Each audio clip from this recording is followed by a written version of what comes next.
प्रेम से बोली सच्चा दरबार की।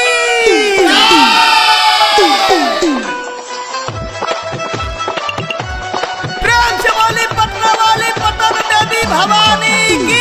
म्यूजिक डायरेक्टर शेखर साजन। म्यूजिक डायरेक्टर शेखर साजन। म्यूजिक डायरेक्टर अलबेला रिकॉर्डिंग स्टूडियो सिमरा।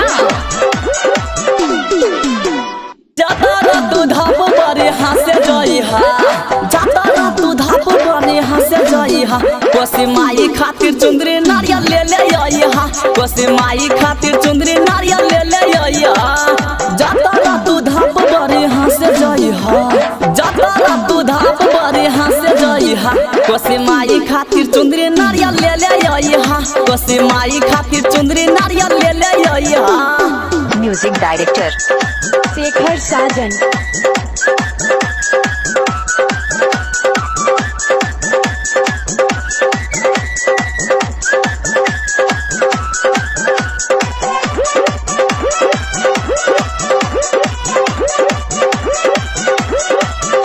आसु पर चढ़ाई माँ के मंदिर में हम, आसु पर चढ़ाई माँ के मंदिर में हम। आको लाख भगतन के लागल बा भीड़, पार करिया नैया ओही मैया, पार करिया नैया ओही मैया। कोसी माई खातिर चुंदरी नारियल ले ले आइहा, कोसी माई खातिर चुंदरी नारियल ले ले आइहा। म्यूजिक डायरेक्टर शेखर साजन।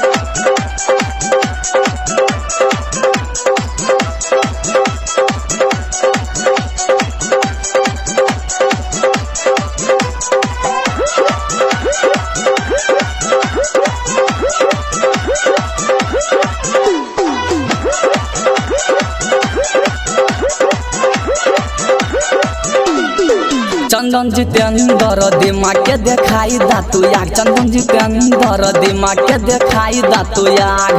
सुतल होही यह जीत जाग जाई भाग। परमोद प्रेमी कहे अमित भैया, परमोद प्रेमी कहे गौतम भैया। कोसी माई खातिर चुंदरी नारियल ले ले आइहा, कोसी माई खातिर चुंदरी नारियल ले ले आइहा।